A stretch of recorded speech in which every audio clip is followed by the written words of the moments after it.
1976 সালের 15 আগস্ট জাতির জনক বঙ্গবন্ধু শেখ মুজিবুর রহমানের প্রথম শাহাদাত বার্ষিকী পালন করতে গিয়ে কিশোরগঞ্জের ভৈরবে পুলিশের নির্যাতন ও গ্রেফতারের শিকার হন আওয়ামী লীগ ও সহযোগী সংগঠনের 22 নেতাকর্মী। তবে কালের পরিক্রমায় ত্যাগী এ নেতাকর্মীদের মনে রাখেনি কেউ। তবে তাদের বিশ্বাস যথাযথ মূল্যায়ন করবে বঙ্গবন্ধুর কন্যার নেতৃত্বাধীন আওয়ামী লীগ। কিশোরগঞ্জ থেকে আরিফুল ইসলাম মামুনের প্রতিবেদনে থাকছে বিস্তারিত। 1976 সালের 15 আগস্ট বঙ্গবন্ধু শেখ মুজিবুর রহমানের প্রথম শাহাদাত বার্ষিকী অনুষ্ঠিত হয় কিশোরগঞ্জের ভৈরবের তৎকালীন হাজী আসমত কলেজের শহীদ আশুরঞ্জন ছাত্রাবাসে, যা বর্তমানে শৈবাল হোটেল নামে পরিচিত। তৎকালীন থানা যুবলীগের সাধারণ সম্পাদক সাবেক পৌর মেয়র বীর মুক্তিযোদ্ধা ফখরুল আলম আক্কাসের নেতৃত্বে বিকেল 3টায় মিলাদ মাহফিল, কোরআন খতম ও দোয়ার আয়োজন করা হয়। সেদিন বিকেল 4টার মধ্যে একে একে 22 জন নেতাকর্মী মিলাদ মাহফিলে উপস্থিত হয়। কিছুক্ষণ পরেই ভৈরব থানার প্রায় 25 থেকে 30 জন পুলিশ ছাত্রাবাসে প্রবেশ করে দোয়া ও মিলাদ মাহফিল বন্ধ করে লাঠি দিয়ে পেটাতে থাকে। বঙ্গবন্ধুর যে মৃত্যুবার্ষিকী প্রথম সারা বাংলাদেশের মধ্যে আমাদের এই কলেজ হোস্টেলে হাজী আসমত কলেজের বিশাল জায়গা, বিশাল ওখানে সমস্ত দিন কোরআন খতম হয়। আমাদেরকে অ্যারেস্ট করে নিয়ে যায়, দীর্ঘদিন কারাবরণ করি, কিন্তু আজ পর্যন্ত কেউ কোনোদিন স্মরণ করে নাই। বঙ্গবন্ধু মৃত্যুর পরে এটা সে আওয়ামী লীগের বড় বড় নেতারা পালিয়েছিল। কেউ বঙ্গবন্ধুর নামে মিলাদ পড়বে, তোর কথা নামটি উচ্চারণ নিত না।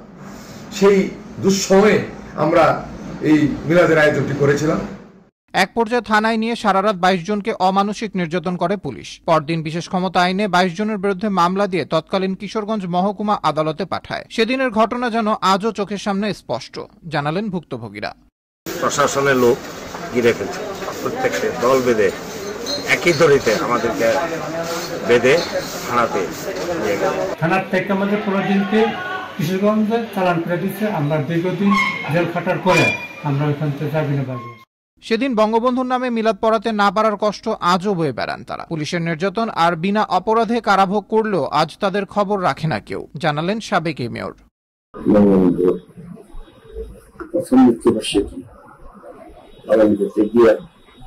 সারা বাংলাদেশের মধ্যে একমাত্র পরিবেশে অনুষ্ঠানটা পালন হয়েছিল।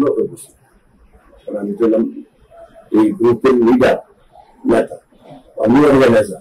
রিমা করলে ঠিক নাম না করা, এভাবে একজন মাস জেল খাটার পরে 1000 টাকার উপরে শেষে আমরা মুক্তি পেয়েছি। দীর্ঘদিন আওয়ামী লীগ সরকার ক্ষমতায় থাকার পরও আওয়ামী লীগের এমন লড়াকু সৈনিকদের স্মরণ করে না কেউ। এমনকি 15 আগস্টে সরকারি বা দলীয় কোনো অনুষ্ঠানেও মেলে না তাদের নামে কোনো আমন্ত্রণপত্র। দলের দুঃসময়ে যারা কাজ করেছেন, পাশে থেকেছেন, তাদের যথাযথ মূল্যায়ন করবেন বঙ্গবন্ধু কন্যা ও তার দল। এখনও এমনটাই বিশ্বাস করেন কিশোরগঞ্জের প্রথম 15 আগস্ট পালন করতে গিয়ে নির্যাতনের শিকার ব্যক্তিরা। আবরার আহমেদ মাহি, আনন্দ টিভি, ন্যাশনাল ডেস্ক।